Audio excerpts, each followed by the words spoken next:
Et Dieu va également commencer à te faire grandir dans différents niveaux spirituels.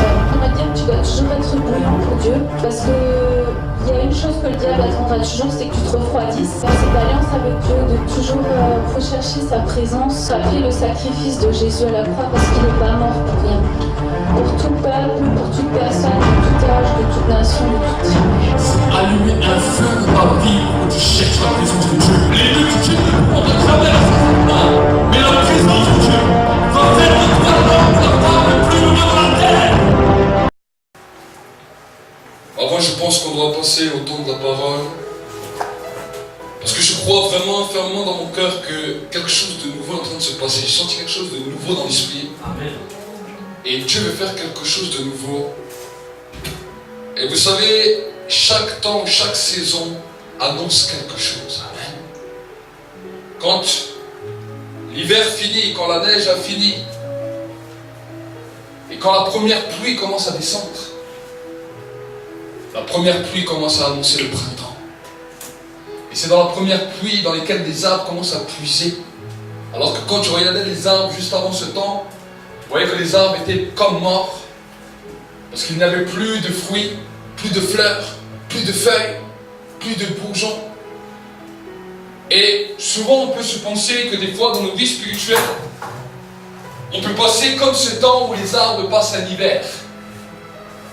Aux yeux de ce que les hommes regardent, on peut paraître mort. Mais l'arbre est bien vivant. Il y a seulement un temps où la sève s'est arrêtée de couler pour pouvoir se renforcer. Et vous savez que quand la sève d'un arbre s'arrête de couler, l'arbre n'est pas mort. Mais les racines continuent à descendre. Pourquoi? Parce qu'il sait que les hivers prochains, il devra avoir plus de force. Il sait que chaque fois qu'une année passe, si ses racines ne grandissent pas au fond, il ne pourra pas passer le temps. Et des fois dans nos vies spirituelles, Dieu fait la même chose. Il y a un temps d'hiver qui est là, dans lequel aux yeux d'apparence des hommes, on semble mort, parce qu'il n'y a pas de feuilles, il n'y a pas de fruits. Mais ce temps d'hiver n'est pas là pour nous tuer, ce temps d'hiver n'est pas là pour nous détruire, mais ce temps d'hiver est là pour que la sève à un moment donné s'arrête de produire un fruit pour nous enraciner. Pourquoi? Parce que bien souvent nos cœurs ne sont pas enracinés. On peut vivre des temps glorieux, on peut vivre des temps magnifiques, mais des fois nos cœurs ne sont pas enracinés. Et quand nos cœurs ne sont pas enracinés, on ne tient pas dans la durée. Donc le temps de l'hiver est là pour permettre que dans ce temps où visiblement, physiquement, nous n'avons pas les fruits que nous devrions porter. Pourquoi? Parce qu'un figuier devrait porter des figues. Un abricot devrait porter des abricots. Un arbre à kiwi devrait porter des kiwis. Chaque arbre a son fruit. Et étonnamment, quand vous passez le temps de l'hiver devant tous les arbres, il y a un problème. Pourquoi? Parce que tous les arbres ont perdu leurs fruits, ont perdu leurs feuilles, ont tout perdu. Toute leur beauté, tout leur éclat, ils ont perdu. Mais nous savons que le temps du printemps arrive pour amener le bourgeonnement. Mais une personne qui ne sait pas ça, peut passer à côté de ses arbres et dire la nature est morte. Il peut marcher dans l'hiver, il peut marcher dans la forêt, et il peut voir, s'il n'a pas la connaissance que le printemps allait tout faire refleurir, il pense que toute la nature est morte. Peut-être le premier homme qui a vu ce phénomène, c'est peut-être pour poser la question, est-ce que Dieu a tué la nature? Parce que toute la nature a perdu ses fruits.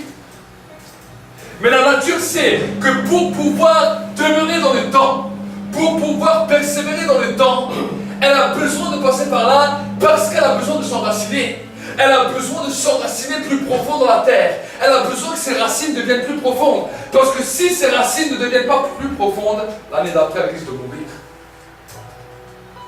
Et Dieu a constitué la nature de cette manière. Et c'est pour cela que quand Dieu a constitué la nature de cette manière, il l'a fait pour un but, il l'a fait pour un temps, il l'a fait pour une saison. Parce qu'il sait que ce temps allait être propice. Et c'est pour cela que quand on voit un arbre, on peut se dire un arbre peut vivre 100 ans, 200 ans, 300 ans. Comment un arbre a plus de vie qu'un être humain? tout se joue parce qu'un arbre sait s'enraciner. L'être humain est superficiel. Et dans nos vies spirituelles, j'aimerais vraiment vous encourager. Moi-même, j'ai expérimenté cela et moi-même, j'ai commencé à comprendre cela avec Dieu. Ce n'est pas simplement le fait de la manifestation extérieure qui compte, c'est ce qu'il y a à l'intérieur. Amen. J'ai vécu à plein de moments et différents moments, des temps où la gloire de Dieu était puissante, même déjà au début de ma conversion. Ce n'est pas simplement aujourd'hui, après des années de conversion, que j'ai vécu ça. Dès le début de ma conversion, je commençais à vivre des signes et des miracles. Dès le début de ma conversion, j'ai vu l'onction qui s'est manifestée de manière puissante. Mais quelque chose que les gens ne voyaient pas, mais que moi je voyais. Je savais que je n'étais pas totalement enraciné malgré tous les signes qui se passaient. Au début même de ma conversion. Mais moi-même j'étais étonné, je voyais les signes, je voyais ça. Et pourtant, mon cœur n'était pas totalement enraciné. Et ce que j'ai appris avec le temps, et avec les situations dans des fois dans lesquelles nous sommes passés par un temps d'hiver, le Seigneur m'a dit, ce n'est pas la dimension du fruit qui est importante, c'est la dimension des racines. Parce que si les racines sont profondes, le fruit est toujours là. Chaque printemps, l'arbre fait des fruits. Mais ce n'est pas les fruits qui vont déterminer la durée de l'arbre, c'est ses racines. Amen. Et là, j'ai commencé à comprendre que le temps de Dieu n'est pas notre temps. Nous-mêmes, nous aimerions porter du fruit tous les jours. Nous aimerions être des hommes et des femmes qui avons du fruit et du fruit et du fruit. Et aujourd'hui, c'est ce que beaucoup, malheureusement, d'endroits, beaucoup même d'églises, c'est ce qu'ils enseignent aux gens. Tu dois simplement avoir du fruit, du fruit, du fruit. Il y a des gens qui ramènent 10 personnes, 20 personnes à Dieu, 30 personnes à Dieu, 40 personnes à Dieu. Mais eux-mêmes ne sont pas enracinés. Et après quelques années, eux-mêmes peuvent lâcher la foi. À quoi ça a servi d'avoir produit beaucoup de fruits si tu ne tiens pas dans la durée? Est-ce que vous comprenez? C'est quelque chose que nous devons comprendre, c'est quelque chose que nous devons saisir. Et le temps et la saison est important à savoir. Parce que l'insensé, quand il passe dans un temps d'hiver, et quand il voit qu'il n'a pas de fruits, au lieu de comprendre que si la sève, à un moment donné, s'est arrêtée de couler, c'est pour que les racines deviennent plus profondes. Qu'est-ce que c'est le symbole de la sève? Il y a des moments où nous pouvons ressentir la présence de Dieu fortement. Fortement. Et souvent, au début de notre conversion, nous le sentons régulièrement. Mais quand nous commençons à avancer avec Dieu, tout d'un coup, il y a comme un temps où on a l'impression qu'on ne sent plus la présence de Dieu. Est-ce que la présence de Dieu n'est plus là? La présence de Dieu est toujours là. Et on a l'impression qu'il faut travailler plus, qu'il faut chercher plus pour trouver la présence de Dieu. Et des fois, à peine on l'a trouvé un peu, tout d'un coup, c'est comme s'il disparaît. Et on se pose des questions. A-t-on péché? A-t-on fait des erreurs? Qu'est-ce qui s'est passé pour que maintenant la présence de Dieu a diminué? Ce n'est pas que la présence de Dieu a diminué. C'est que la Bible nous dit que Dieu veut entrer dans ton cœur. Il a la porte des cœurs et il frappe. Parce qu'il veut un enracinement plus profond. Et la Bible nous dit que pour que cet enracinement se passe, tu passes par un temps de l'hiver, comme l'arbre, où à un moment donné la sève s'arrête. Mais quand la sève s'arrête, les racines continuent. Les racines continuent à pousser. Parce que vous savez que quand la sève est là, les racines s'arrêtent de pousser pendant un temps. Ce n'est pas en été que les racines poussent, c'est souvent en hiver, où l'arbre puise. Pourquoi? Parce que l'arbre, il cherche toujours. Il va vers une source, il va vers la source de l'eau, pour que l'arbre, en été, il puisse être rassasié quand il y a la chaleur. Vous savez que quand nous portons du fruit, il y a le printemps, et il y a aussi l'été. Et souvent l'été est un climat très chaud, est un climat où il n'y a pas beaucoup d'eau. Mais si pendant tout le temps de l'hiver, l'arbre n'a pas pu puiser dans ses racines, et ses racines n'ont pas pu grandir, et n'ont pas pu atteindre l'eau, en été il peut mourir. Pourquoi je vous dis cela? Parce que quand nous produisons les fruits, il y a aussi le combat, il y a aussi la difficulté. C'est le symbole de la chaleur de l'été, dans lequel les combats, la difficulté, la confrontation est avec cela. Chaque fois que nous sommes exposés, nous sommes confrontés, nous sommes des fois combattus. nous sommes des fois mis à rude épreuve. Et si nous n'avons pas su puiser, si nous n'avons pas su que nous enraciner pendant le temps de l'hiver, nous pouvons mourir en été. Amen. Donc chaque situation de la vie, Dieu t'appelle à les analyser. Dans quel temps, dans quelle saison nous sommes. Chaque personne peut passer par une saison différente. Des fois, certaines personnes peuvent passer dans la saison de l'hiver, pendant que d'autres sont déjà en été. La saison est différente pour chaque personne. Mais toi, ce qui est important de savoir, dans quelle saison tu te trouves. Amen. Et quand tu es dans les saisons de l'hiver, les saisons de l'hiver est un bon temps pour pouvoir t'enraciner. La saison de l'hiver est un super temps dans lequel tu t'enracines. Ou des fois peut-être tu te retrouves seul. Ou des fois peut-être qu'il y a la solitude. Ou des fois peut-être tu as l'impression que tout est terminé, tout est fini. C'est des fois peut-être le temps de l'affliction. Ça peut être des fois un temps de découragement. Mais pendant ce temps, saisis que, non Seigneur, tout n'est pas fini. Si le froid de l'hiver est là, si la neige elle est là, c'est pour pouvoir m'enraciner. C'est pour m'aider. Vous savez que quand il fait froid en hiver, il y a quelque chose que nous devons savoir. Quand il fait froid en hiver et quand la neige est là, vous savez où est l'endroit le plus chaud? C'est sous la neige. Sous la neige, la terre est chaude. C'est le seul endroit. Si vous pouvez même demander aux scientifiques, vous regardez même sur internet, vous allez voir que quand il y a la neige, l'endroit le plus chaud c'est sous la neige, là où il y a la terre. Mais on inverse l'été. Quand l'été est chaud et quand il fait vraiment chaud, l'endroit le plus frais c'est où? C'est souvent sur la terre et sous la terre. Donc Dieu a fait les choses de telle manière pour que nous puissions évoluer à chaque temps et à chaque saison. Amen. Et dans ta vie spirituelle, il y a aussi des temps. Dans ta vie spirituelle, il y a aussi des saisons. Et il y a aussi des cycles. Et chaque année dans ta vie spirituelle, tu vas passer par différentes étapes. Tu vas passer par l'automne, tu vas passer par l'hiver, tu vas passer par le printemps, tu vas passer par l'été. Chaque année, Dieu a des étapes de saison dans ta vie. Et c'est pour cela que si toi tu penses que ta vie spirituelle doit toujours être pareille, c'est là où tu vas te tromper. Parce que ta vie spirituelle a des temps, a des saisons. Et à chaque temps, à chaque saison, eh ben, Dieu a un temps où il veut t'enraciner. Dieu a un temps où il veut t'enraciner. Dieu a un temps où il te met à part. Et j'aimerais que nous puissions ouvrir notre Bible. Et nous allons connaître aujourd'hui certains mystères qui vont nous amener dans une nouvelle dimension. Dans les livres de la Genèse,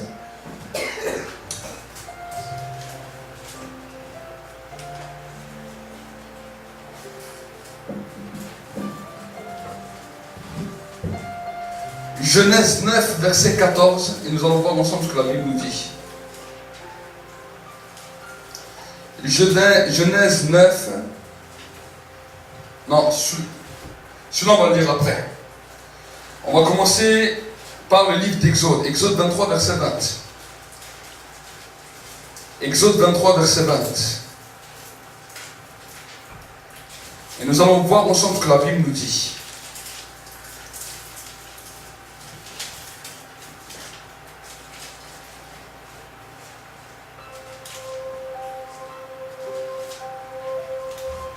Exode 23, verset 20. Regardez ce que la Bible nous dit. La Bible nous dit la chose suivante. Moi, j'envoie un ange devant toi pour te garder en chemin et pour te faire arriver au lieu que j'ai préparé. Tiens-toi sur tes gardes en sa présence. Obéis-lui et ne cause pas d'amertume, parce qu'il ne pardonnera pas vos péchés, car mon nom est en lui. Amen. C'est l'Éternel qui parle aux enfants d'Israël et il lui dit, regardez ce que la Bible nous dit, moi j'envoie un ange devant toi. Ça c'est ce que le Seigneur leur dit. Mais quand vous voyez le voyage d'Israël, quand vous voyez le peuple d'Israël qui voyage de lieu en lieu, on ne lit pas dans la Bible qu'il y a un ange qui est avec eux. On lit qu'il y a la nuée, on lit qu'il y a le feu. Mais quand Dieu est en train de leur parler, il dit, moi j'envoie un ange devant toi pour te garder en chemin et te faire arriver au lieu que j'ai préparé. Amen. Dieu envoie un ange devant toi pour te faire arriver au lieu qu'il a préparé. Amen. Dis à ton frère, dis à ta soeur, il envoie un ange devant moi pour me faire arriver là où je dois arriver. Dis-lui. Il envoie un ange. Et nous allons lire le livre de Exode 24, verset 9. Et vous aussi. Et vous aussi. Amen. Regardez, Exode 24, verset 9. Regardez ce que la Bible nous dit. Moïse monta vers Aaron, Nadab, Abihu et 70 des anciens d'Israël. Ils virent le Dieu d'Israël sous ses pieds. C'était comme un ouvrage de saphir étincelant, comme le ciel lui-même dans sa pureté. Il n'étendit pas la main sur l'élite des Israélites, et ils eurent une vision de Dieu, puis ils mangèrent et ils burent. L'Éternel dit à Moïse, monte vers moi sur la montagne, et reste là. Je te donnerai des tables de pierre de la loi et le commandement que j'ai écrit pour te les enseigner. Amen. Merci Saint-Esprit pour ta présence, merci pour ce temps de parole. Merci Saint-Esprit parce que tu vas encore parler à nos cœurs. Et Seigneur, je veux réellement te remercier et t'exalter parce que tu es glorieux. Au nom de Jésus. Amen. La Bible nous montre là, à ce moment-là, quelque chose de spécifique. Moïse était dans un temps où l'été était là dans sa vie. Dans la vie spirituelle de Moïse, il y avait l'été, il y avait les fruits. Le peuple d'Israël est sorti d'Égypte à main puissante, à main forte et à main étendue. Le peuple, les enfants d'Israël étaient là et ils ont commencé à voir les signes, les prodiges que Dieu accomplissait à travers Moïse. Voici maintenant un temps où la Bible nous dit que Moïse amène tous les anciens d'Israël. Tous les hommes qui sont responsables, toutes les personnes qui étaient responsables dans leurs pensées, dans leur cœur. Et là, à ce moment-là, alors qu'ils sont là dans le temps de prière, Dieu se manifeste d'une façon puissante, dans lequel le Dieu de la révélation, le Dieu de la vision, commence à montrer quelque chose à toutes les personnes qui sont là. Et regardez ce que la Bible nous dit. Ils virent le Dieu d'Israël, au verset 10, sous ses pieds. C'était comme un ouvrage de saphir étincelant, comme le ciel lui-même dans sa pureté. La Bible nous dit que Ata El Roi, le Dieu de la révélation, le Dieu de la vision, s'est manifesté à travers les responsables et à travers Moïse dans une vision dans laquelle ils ont vu à travers le ciel, ils ont vu sous le trône de Dieu, et ils ont vu toutes les choses comment c'était. C'était une vision magnifique. Mais cette vision annonçait une nouvelle saison. Cette vision annonçait un nouveau temps. Cela annonçait l'hiver pour Moïse. Parce que la Bible ne nous dit pas que c'est Moïse qui a décidé de monter sur la montagne 40 jours et 40 nuits pour jeûner. La Bible nous dit, regardez ce que la Bible nous dit. C'est vraiment important. Parce que souvent on dit, ouais, on va faire comme Moïse. Et moi-même je l'ai aussi fait. Je dis, je vais aller monter sur la montagne, je vais jeûner, je vais faire ceci, je vais faire cela. Et des fois je ne suis pas arrivé. Et quelque chose doit nous interpeller, puisque la Bible nous dit la chose suivante, regardez. Dans le verset 12, la Bible nous dit, l'Éternel dit à Moïse, monte vers moi sur la montagne et reste là, et je te donnerai les tables de pierre de la loi et le commandement que j'ai écrit pour les enseigner. Ça nous dit quoi? Que le jeûne de Moïse, souvent on parle des jeûnes de Moïse, 2 fois 40 jours sans manger, sans boire. Le jeûne de Moïse n'était pas un jeûne, premièrement, volontaire, mais c'était un jeûne d'obéissance, parce que Dieu l'a appelé, donc de venir dans sa présence et de rester là. La seule sur la montagne, la seule sur le mont Sinaï, la seule où il n'y avait personne, la seule dans le temps du désert. Parce que Dieu savait que si Moïse ne venait pas maintenant, il n'aurait pas de capacité de s'enraciner. Moïse avait vu la gloire.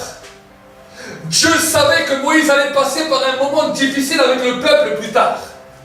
Dieu savait que ce même peuple qui est sorti d'Égypte, que ce même peuple qui a été libéré, c'est le même peuple qui allait lui poser des problèmes, qui allait le confronter, qui allait chaque fois se mettre contre sa parole.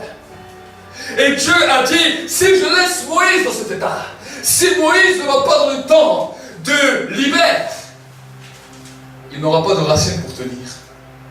Et vous voyez que même 2 fois 40 jours, sans manger, sans boire, à la fin il a craqué. À la fin il a craqué. Il a fait une erreur. Il n'a pas pu rentrer dans le pays promis.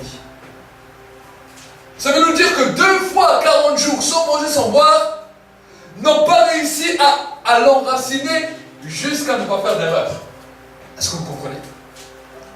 Et Dieu lui dit, viens, monte, reste là, parce que maintenant je veux t'enraciner. Et le titre de mon message ce matin, c'est les nuages distillent la justice de Dieu. C'est comme ça que je vais appeler. Parce qu'il y a des mystères que je vais vous parler du ciel, il y a des mystères que je vais vous parler des nuages, il y a des mystères que je vais vous parler qui vont éblouir ta pensée, qui vont illuminer ta pensée. Et la Bible nous dit que la première des dimensions dans lesquelles les nuages commencent à distiller la justice de Dieu, c'est à travers une révélation et à travers une vision. La Bible nous dit que les nuages s'ouvrirent et ils virent le Dieu d'Israël.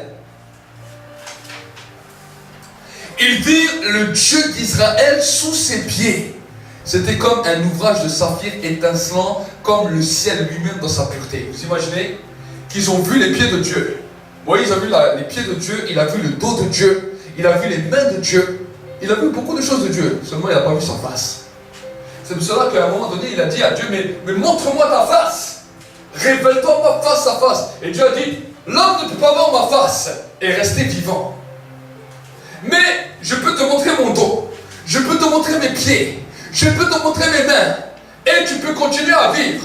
Parce que la Bible nous dit que quand ils ont vu les pieds de Dieu, quand ils ont vu le trône de Dieu avec ses pieds, déjà c'était glorieux. Les anciens, à eux, ça leur a déjà suffi. Parce que c'était déjà tellement glorieux. Amen. Et nous allons continuer dans le livre de Psaume, voir ce que la Bible nous dit. Psaume 89, verset 14. Vous allez voir qu'il y a des mystères que des fois nous pouvons passer à côté. En tant qu'enfants de Dieu, nous devons connaître les mystères pour pouvoir avancer. Vous savez que les gens, des fois, qui travaillent dans l'astrologie, ils regardent beaucoup le ciel. Ils regardent beaucoup les choses. Ils regardent beaucoup les signes qui se passent à droite, à gauche, pour comprendre. La Bible nous dit même que les mages, les rois mages, Psaume 89, verset 14, les rois mages qui étaient en train d'observer le ciel, c'était des mages. C'était des gens qui observaient les astres, qui observaient toutes les choses pour essayer de comprendre, ont vu, en observant simplement le ciel, qu'une étoile divine était là. Et quand on nous parle d'étoiles, on nous parle de destinée. Quand on nous parle d'étoiles, on nous parle de conquête. C'est-à-dire que les nuages, le ciel, distillent la justice de Dieu. Parce que les mages ont commencé à voir ça. Et la Bible nous dit dans le livre de Psaume 89, verset 14, regardez ce que la Bible nous dit. La justice et le droit sont la base du trône, la bienveillance et la vérité se tiennent devant sa face.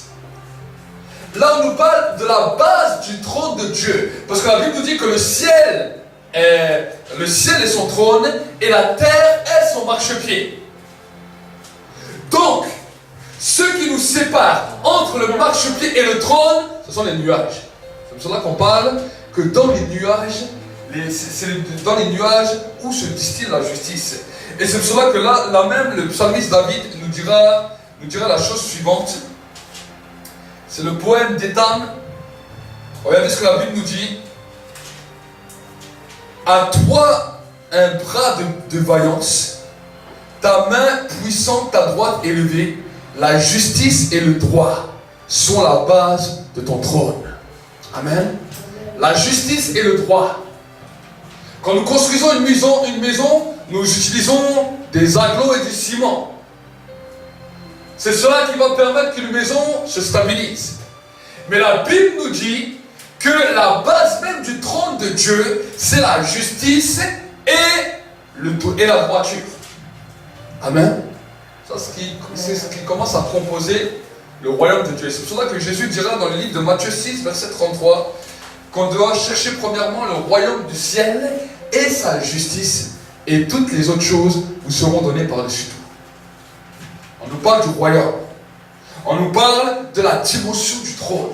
Parce que vous savez qu'en tant qu'Église sur la terre, en tant qu'Église, nous ne sommes pas simplement là en tant qu'Église pour nous rassembler comme ça dans une salle, faire quelques chants, prier un petit peu et dire voilà, c'est fini.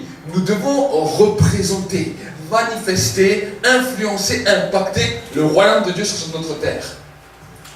Mais le problème, c'est que les dirigeants du royaume, les hommes et les femmes du royaume, ceux qui sont appelés à être témoins, toi et moi, à cause du manque de connaissances, et parce que nous ne savons pas à base de quoi est construit le royaume de Dieu, nous tâtonnons à droite et à gauche, et nous n'arrivons pas à manifester ce royaume de la manière qu'il doit être manifesté.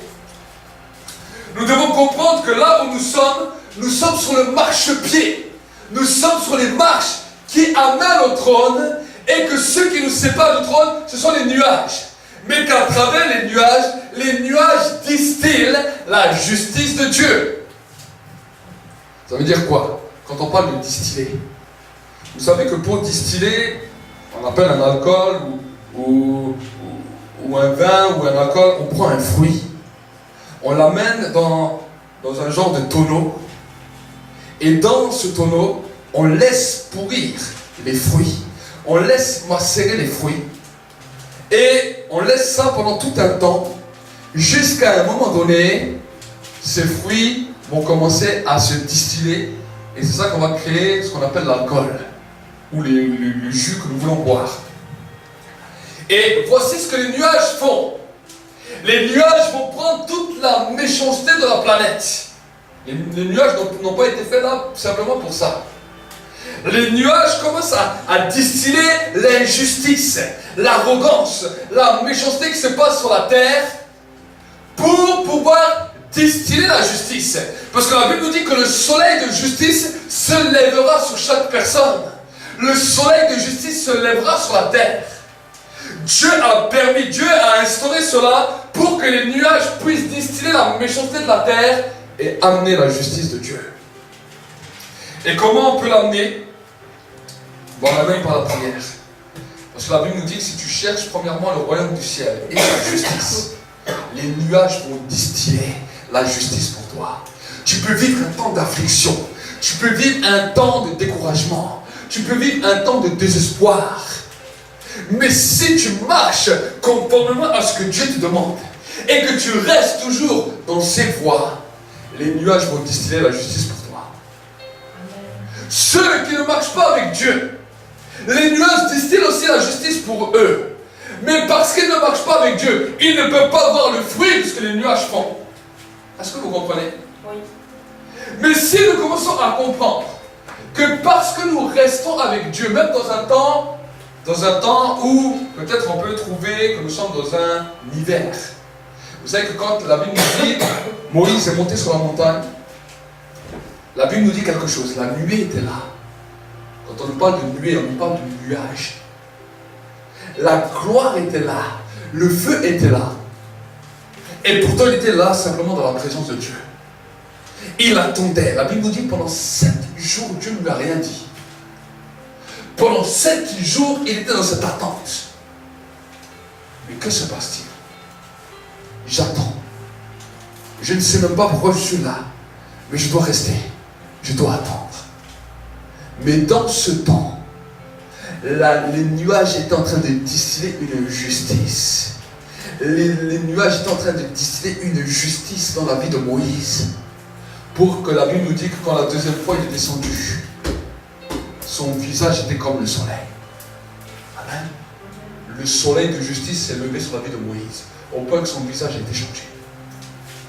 Il y a un soleil de justice qui se lève dans ta vie. Et dans ce temps, Dieu veut que nous puissions avancer. Vous savez que le peuple d'Israël avait tellement peur de cela quand ils ont vu que le visage de Moïse a commencé à resplendir.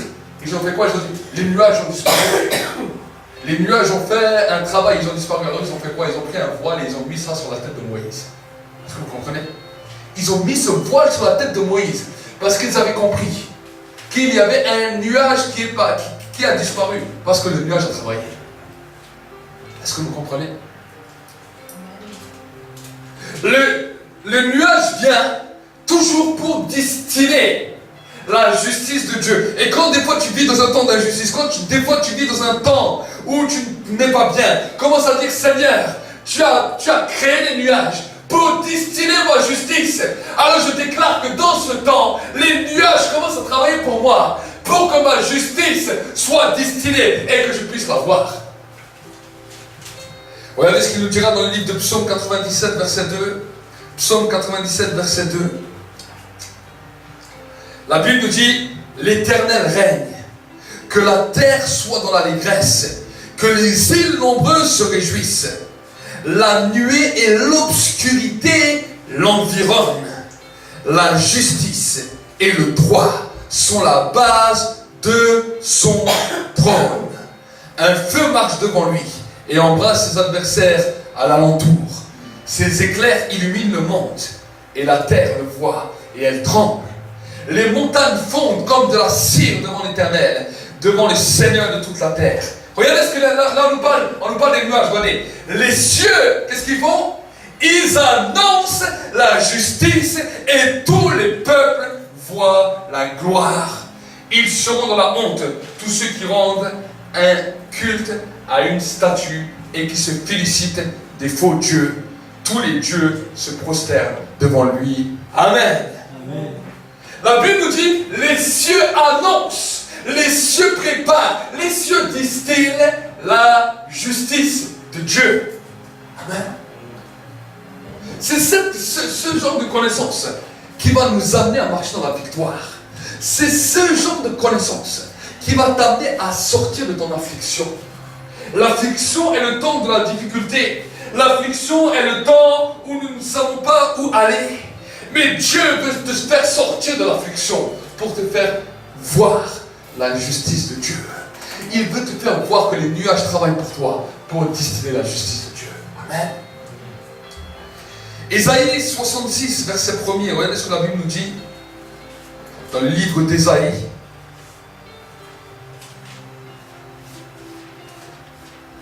Ésaïe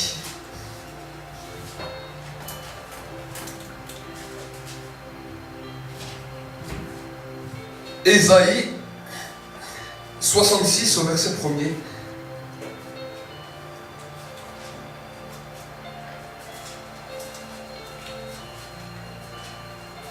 « 66, verset 1er. Regardez ce que la Bible nous dit. Ainsi parle l'Éternel. Le ciel est mon trône et la terre mon marchepied. Quelle maison pourriez-vous me bâtir et quel lieu sera celui de mon repos? Toutes ces choses, ma main les a faites et elles sont venues alors à l'existence. Amen. Le ciel est son trône et la terre son marchepied. Amen. Et de la même manière que dans le temple, il y avait un voile qui séparait le lieu saint du lieu très saint. Entre le marchepied et le trône, il y a un voile qu'on appelle les nuages, qu'on appelle les cieux. Amen. Amen. Et pour pouvoir parvenir au trône de l'excellence, nous avons besoin de passer par cette étape qu'on appelle cette étape où les nuages distillent pour nous la justice. C'est pour cela que Jésus a dit, cherche premièrement le royaume, et deuxièmement, la justice. Et toutes les autres choses te seront données par-dessus tout. Le royaume, nous l'avons trouvé. Pourquoi? Parce que quand nous avons accepté Jésus comme Seigneur et Sauveur, nous sommes venus devant le pied de la croix pour pouvoir demander à Dieu pardon pour nos fautes, pardon pour nos transgressions. C'est là où nous avons compris que le sang de Jésus a coulé pour nous racheter. Tous les chrétiens du monde ont compris cela. Mais beaucoup de chrétiens, beaucoup de croyants à travers le monde n'ont pas compris ce que c'est la justice. Et le résultat, c'est qu'ils n'ont pas tout ce que leur cœur désire. Est-ce qu'on sait ici? quand nous n'avons pas tout ce que nos cœurs désirent, même si tu es enfant de Dieu, ça veut dire que tu as trouvé le royaume, tu as trouvé la vérité. Mais il te manque quelque chose pour que l'accomplissement de tout ce que tu désires puisse arriver à ta portée. Et pour que cela puisse se faire, tu as besoin de comprendre ce que l'Écriture dit. Jésus a dit, cherche premièrement le royaume et la justice. Quand tu as trouvé le royaume, c'est une bonne chose. Mais si simplement tu restes sur la simple pensée du royaume et que tu oublies la justice, tu vas peut-être être sauvé, mais tu vas passer sur la terre des moments difficiles, des moments d'affliction terrible, dans lesquels tout ce que ton cœur désire ne va pas être comblé comme tu voudrais. Et ça, c'est triste. Parce que la Bible nous appelle à régner. La Bible nous appelle à régner en maître et en seigneur sur terre, parce que tout appartient à Dieu. La Bible nous demande d'être la tête et non la queue. Et malheureusement, à cause du manque de connaissances, les croyants qui sont censés être des princes, être des rois, ils se comportent comme des esclaves. Amen. C'est pour cela que Jésus a dit, cherche le royaume. Et quand tu as trouvé le royaume, maintenant attends-toi, cherche la justice. Comment t'attendre à la justice? Les cieux distillent la justice de Dieu. Les nuages distillent la justice de Dieu. Quand tu es dans le temps de l'affliction, ne laisse pas les plaintes monter dans ta vie. Ne laisse pas le découragement, les paroles mauvaises. J'ai expliqué le week-end dernier comment nous devons marcher avec Dieu. Et ce que j'ai expliqué, je l'ai expliqué pour que l'ouverture du ciel soit là. J'ai expliqué la chose suivante. J'ai dit beaucoup de croyants obéissent à Dieu. Ce n'est pas le problème de l'obéissance qui tue le peuple de Dieu. Pourquoi? Parce que quand Dieu parle clairement, le 3/4 des croyants obéissent à ce que Dieu dit. Dieu dit, admettons, tu ne vas pas dans telle et telle direction. Tu ne fais pas ça, que ce soit par prophétie, que ce soit par parole de connaissance, que ce soit par un rêve, que ce soit par une vision, que ce soit par un songe. Le 3/4 des croyants écoutent.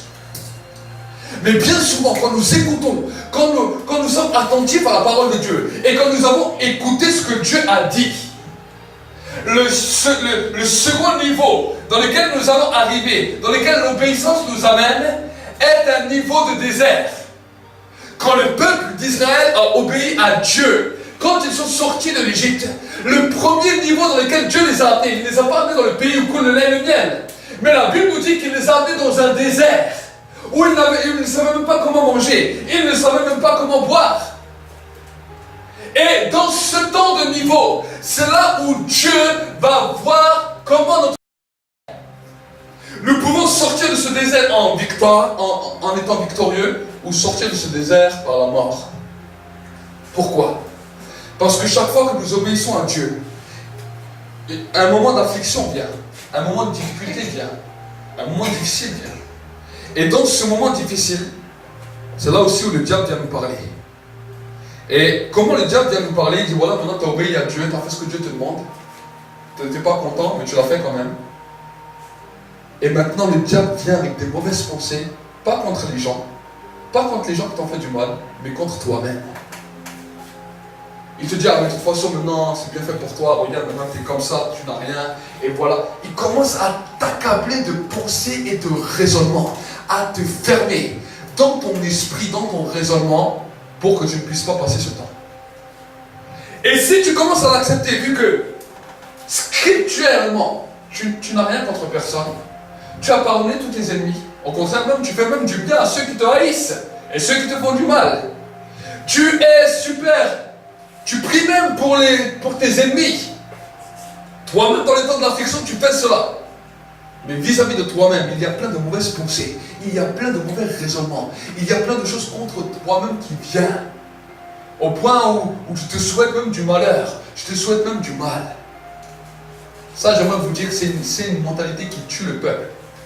Est-ce que vous comprenez? C'est ça qui tue le peuple. Pourquoi? Parce que la dimension de l'obéissance ne doit pas t'amener dans un renfermement sur toi-même et que tu deviennes une victime dans tes pensées, victime de tes pensées, victime de tes raisonnements.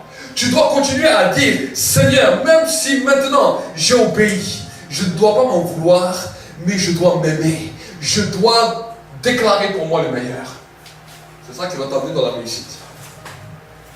Et ça, c'est ce que j'ai pu voir dans de nombreux croyants, à travers tous les endroits où j'étais. J'ai vu des gens qui ont obéi à Dieu. J'ai même vu des gens sur les lits d'hôpital, sur les lits mourants, qui ont obéi à Dieu. Et qui ensuite se sont trouvés dans des situations difficiles. Mais bien souvent, quand j'ai parlé avec eux, ils n'avaient pas de haine contre leurs ennemis, ils n'avaient pas de haine contre les gens autour d'eux. Ils faisaient même du bien. Même tout le monde parlait même du bien d'eux. Et même les gens disaient, mais pourquoi une telle gentille personne qui aime Dieu, qui a obéi à Dieu, peut passer par un temps comme ça, peut passer par un temps de difficulté comme ça, peut passer par un temps terrible. Chaque fois que je venais et que souvent le Saint-Esprit descendait, on pouvait parler de tout. Ils avaient réussi dans tout. Ils avaient même obéi à Dieu dans tout. Mais quand on parlait de eux-mêmes, quand on parlait de leur propre personnalité, quand on parlait de leur propre personne, c'était des gens qui étaient aigris d'eux-mêmes, dégoûtés d'eux-mêmes, qui s'en voulaient, qui ne s'aimaient pas à leur juste valeur, qui n'arrivaient plus à s'accepter et qui, finalement, l'affliction était pour eux. De toute façon, j'obéis à Dieu, voilà, maintenant Dieu il est content, tant pis pour moi. Ça, ce n'est pas des pensées qu'il faut garder. Ce sont là où le diable enferme des gens. Ce sont là où le diable détruit des avenirs des gens. Et ça, c'est quelque chose que vous devez accepter. Même si des fois Dieu vous corrige. Vous savez que Dieu, des fois, peut nous corriger. Et des fois, nous pouvons être comme un enfant, pas content. Oh, regarde, c'est pas grave, t'as qu'à me mettre la fessée, et t'as qu'à me priver de tout. Et tu dis des choses méchantes sur toi-même. Accepter la correction est une chose. Dire des choses méchantes sur soi-même ne vient plus de Dieu, mais vient du diable. Accepter la correction, c'est que Seigneur, j'accepte la correction, je reconnais que j'ai fait une erreur. Mais j'accepte de m'aimer encore. J'accepte encore de croire que j'ai droit au bonheur. J'accepte encore de croire que ma vie peut être changée. Vous avez tous fait des erreurs, j'ai fait des erreurs.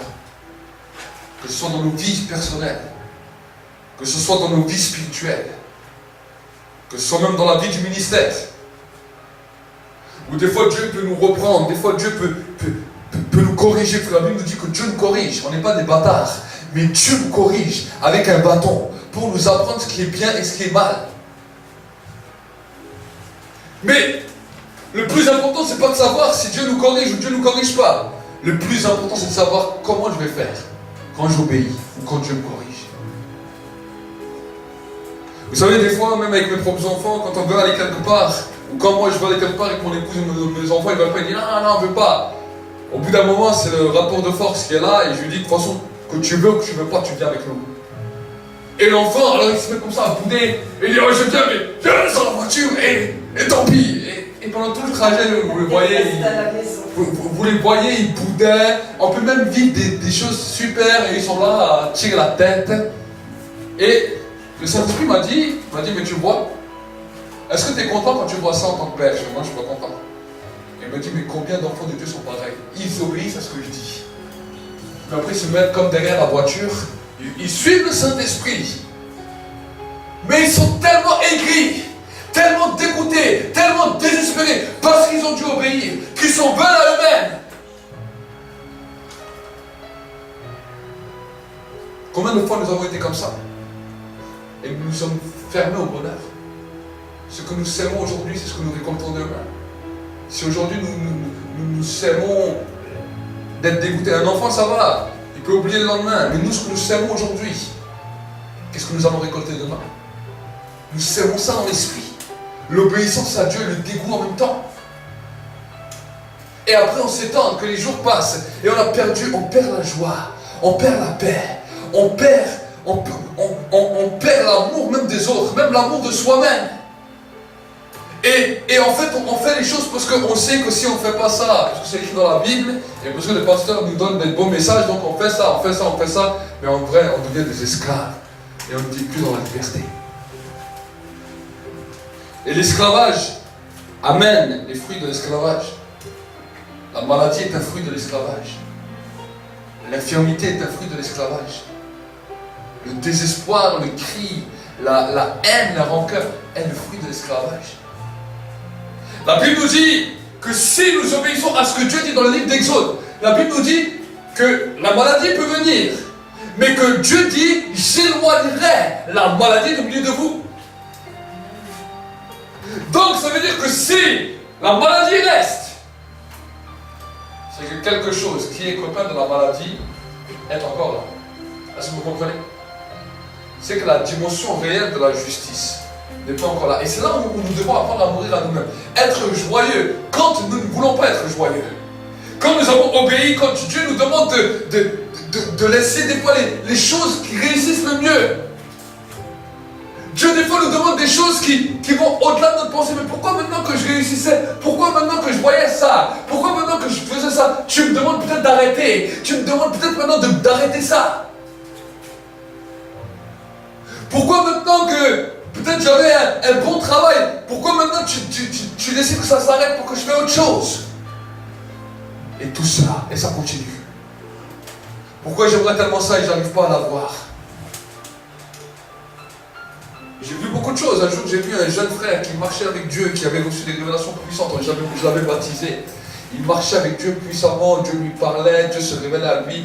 Il recevait vraiment des révélations puissantes. Et un jour, il passe son permis. Dieu l'avait délivré de la cigarette, l'avait délivré de beaucoup de choses. Et quand il passe son permis, il loupe son permis, il échoue son permis. Il a dit, je me suis tellement fâché que j'ai pris une cigarette et j'ai fumé. Il m'a dit, j'ai pas compris. Mais vous savez que nous comprenons, que nous ne comprenons pas, Dieu a toujours ses moyens pour voir qu'est-ce qu'il y a dans notre cœur. Amen. On peut vivre des choses glorieuses. On peut voir là Moïse, il est avec les anciens. Il voit, les cieux commencent à distiller la justice. Il voit le trône de Dieu, il voit les pieds de Dieu. Imaginez voir les pieds de Dieu. Je ne sais pas quelle dimension de pointure il doit avoir. Mais la Bible nous dit qu'ils ont vu les pieds de Dieu. Les pieds de Dieu. Vous imaginez voir les pieds de Dieu. Dans cette dimension de gloire, Moïse dit, ah, maintenant je suis bien. Ah là, c'est super. En plus, la Bible nous dit qu'ils ont mangé et qu'ils ont bu. La Bible nous dit ça. Donc là, il venait de faire un bon repas.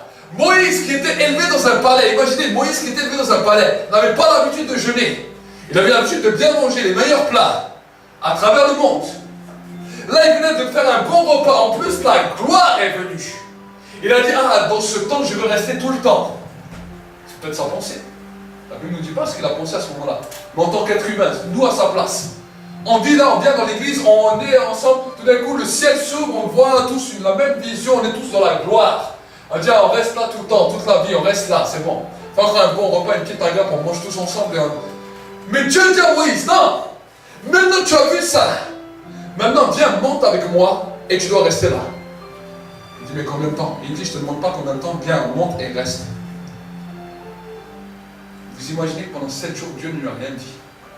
Il se met là devant la présence de Dieu. 7 jours sur la montagne. Dieu ne lui dit rien. Alors les pensées de Moïse ont peut-être dit, mais voilà, Dieu me fait voir d'abord sa gloire. J'ai fait des choses merveilleuses. Maintenant, il me monte sur une montagne. Je suis là, tout seul, sans même manger, sans même boire. Imaginez. Quand vous avez fait 2-3 jours sans manger, sans boire, vous comprenez. Arrive au 3e jour, vous avez la bouche pâteuse. Mais lui, il ne l'a pas fait volontairement. Dieu lui dit, tu restes là. 4e jour, 5e jour, le ventre, il va tourner, il va voir son ventre maigrir. Et Dieu ne lui dit rien. Il dit, mais Dieu m'a amené ici pour ne rien me dire. Vous imaginez 7 jours. 7 jours, tu dois rester dans ta chambre en prière et Dieu ne te dit rien. Il n'y a rien qui se passe. Pas une parole, rien. 7 jours. Et tu ne vois personne d'autre. Voilà dans quel état Moïse il était. Il dit, de toute façon, j'ai quand même mérité, j'ai tué de toute façon un jour un Égyptien, c'est bien fait pour moi. Toutes sortes de pensées sont peut-être venues sur Moïse ce jour-là. Ah, mais de toute façon, le peuple a bien dit qu'il ne voulait pas me voir comme chef, peut-être Dieu veut me faire mourir. 7 jours. Et la Bible nous dit qu'à partir du 7e jour, Dieu a commencé à parler avec lui. Pendant les 33 jours qui restaient. Amen. 33 était un chiffre symbolique. Ça montrait quand Jésus allait mourir sur terre. Amen.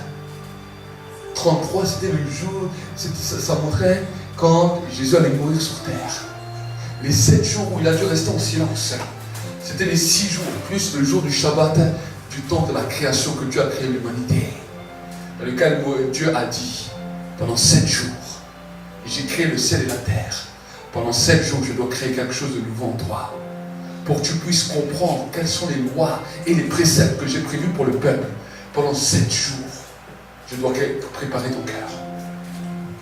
Amen. Et pendant 33 jours, il a parlé et parlé et parlé et parlé et parlé et parlé. Parce que regardez toutes les lois qu'il y a dans la Bible, ce n'est pas écrit en une journée. Tout ça, c'est pas dire en une journée. 33 jours où toute la loi a été donnée. Et quand il est descendu, le peuple lui-même passait par un temps de désert. Parce que Dieu ne parlait plus, Moïse n'était pas là, il était en haut. Et le peuple a adoré le veau. A adoré le veau d'or. Amen. Il a adoré le veau d'or. Pourquoi je vous dis cela? Parce qu'on peut vite tomber dans la distraction, on peut vite tomber dans les choses. Et c'est pour cela que l'enracinement, ce que je vous ai parlé au début, est important. Si vous n'êtes pas enraciné aujourd'hui, demain vous lâcherez la foi. Si aujourd'hui, vous ne comprenez pas que vos racines doivent être profondes en Dieu, et que le temps de l'hiver est là pour vous enraciner. Peut-être vous allez dire, ah mais aujourd'hui il n'y a pas beaucoup de personnes dans l'église, donc je ne viens pas à l'église. Le temps même dans l'église, ce n'est pas le temps, le nombre de personnes. C'est des fois le temps et les saisons que nous passons. Et des fois nous passons aussi par des temps où nous sommes dans l'hiver, où nous avons l'impression que plus rien ne bouge. Ça ne veut pas dire que Dieu n'est pas en action. C'est que l'église doit s'enraciner. Amen. Dieu ne veut pas regarder sur le nombre, mais Dieu veut regarder sur la qualité. Dieu veut regarder sur la qualité du cœur, la qualité des personnes qui viennent le chercher. Ça sert à quoi qu'aujourd'hui on a 5000 personnes et que demain ou après-demain un temps difficile vient où le pays durcit les choses et qu'il nous reste 3 personnes. Ça sert à quoi? Et par contre, si on est 10, 20, 30, 40, 50, mais que demain il y a quelque chose et qu'on est toujours là, mais qu'on continue à se multiplier, et que le peu qu'ils sont, ils continuent à s'affermir, à s'enraciner. C'est ça qui est important devant Dieu. Amen. Je préfère être dans un endroit, c'est William Branham, qui était un grand prophète, qui disait, je préfère être dans un endroit où Dieu m'appelle avec 5 ou 10 personnes, que d'être dans un endroit où Dieu ne m'a pas appelé avec des milliers de personnes. Amen. Nous devons comprendre cela. Et moi-même, j'ai dû aussi apprendre à comprendre cela. Parce qu'à bien des endroits, je pouvais aller avec mon épouse, on pouvait aller, on voyait la gloire. On pouvait voir des foules et des foules et des foules. Et même des fois, je me dis, ah, mais c'est bien, le ministère là-bas, c'est bien. On peut faire ça là-bas, on peut faire ça là-bas, on peut faire ça là-bas. Dieu me dit, je te demande là où moi je veux. Et quand bien même ici, nous avions tout, quand tout a poussé, quand tout a bien marché, quand Dieu lui-même a commencé à émonder, quand Dieu lui-même a commencé à couper, il a dit, je continue à vous dire, reste au même endroit. Amen. Et c'est là où j'ai commencé à comprendre que le temps de l'hiver est un endroit défini dans lequel Dieu te place pour t'enraciner, pour que ton cœur s'enracine, pour que ton cœur avance. Et le dernier verset que nous allons lire, nous allons encore lire 2 versets, Psaume 147, verset 8. Regardez ce que la Bible nous dit. Et c'est pour cela qu'aujourd'hui je préférais faire la Sainte Seine à la fin, pour que vous puissiez comprendre. 147, verset 8. Regardez ce que la Bible nous dit. La Bible nous dit la chose suivante, il couvre les cieux de nuages et il prépare la pluie pour la terre, il fait gerber l'herbe sur les montagnes. Amen. Il couvre les cieux de nuages et quand il fait ça, il prépare la pluie de la terre. J'aimerais te dire, mon frère, ma soeur, que peut-être tu as vécu un temps de pluie spirituelle. La dimension de la pluie spirituelle, c'est la dimension de l'esprit. Au jour de la Pentecôte, la Bible nous dit que le jour de la Pentecôte, les disciples de l'église primitive ont vécu une première pluie spirituelle. Une première pluie qui est descendue. La Bible nous dit qu'ils ont commencé à parler en d'autres langues, ils ont commencé à prophétiser. Et la Bible nous dit que l'église a continué à grandir.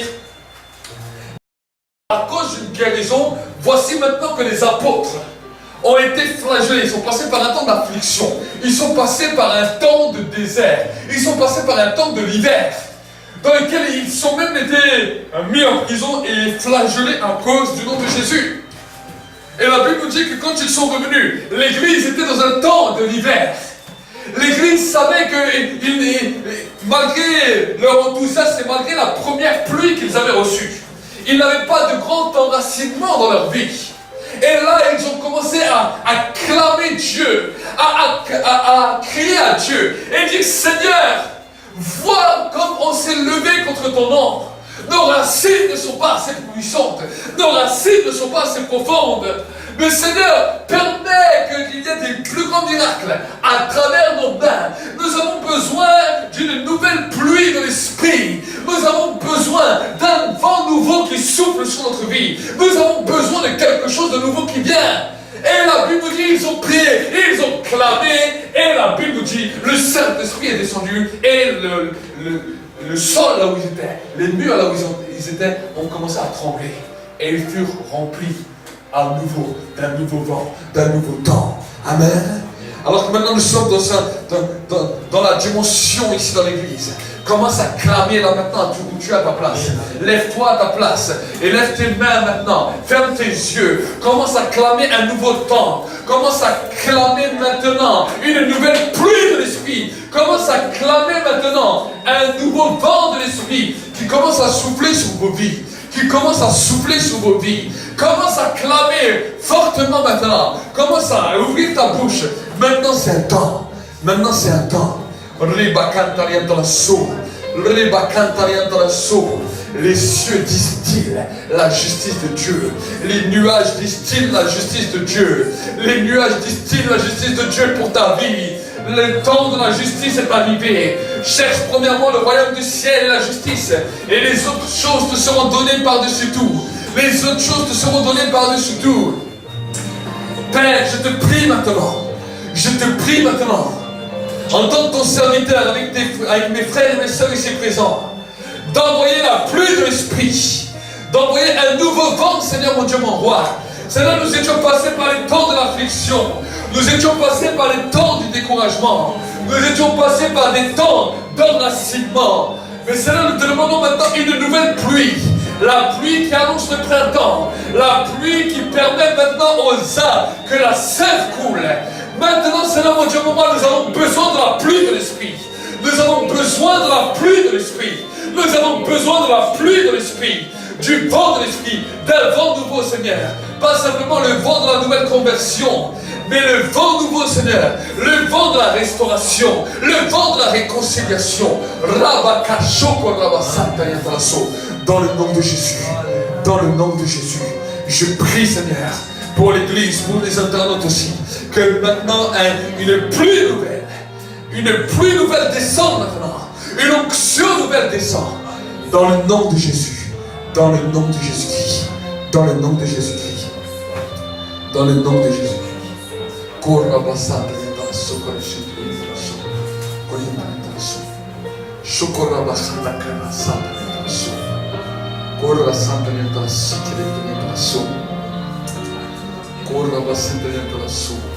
Je demandais juste au pasteur Christophe de pouvoir prier pour le pain,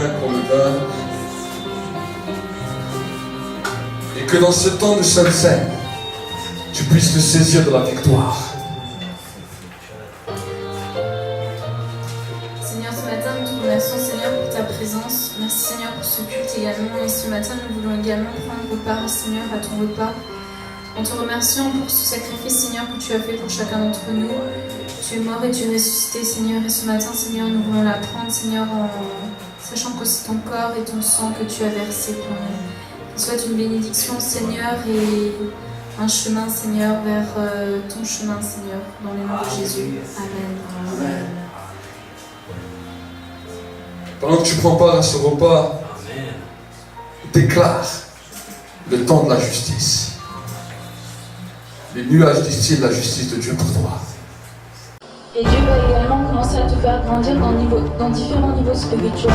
On va dire que tu dois toujours être bouillant pour Dieu, parce que il y a une chose que le diable attendra toujours, c'est que tu te refroidisses. Dans cette alliance avec Dieu, de toujours rechercher sa présence, rappeler le sacrifice de Jésus à la croix, parce qu'il n'est pas mort pour rien.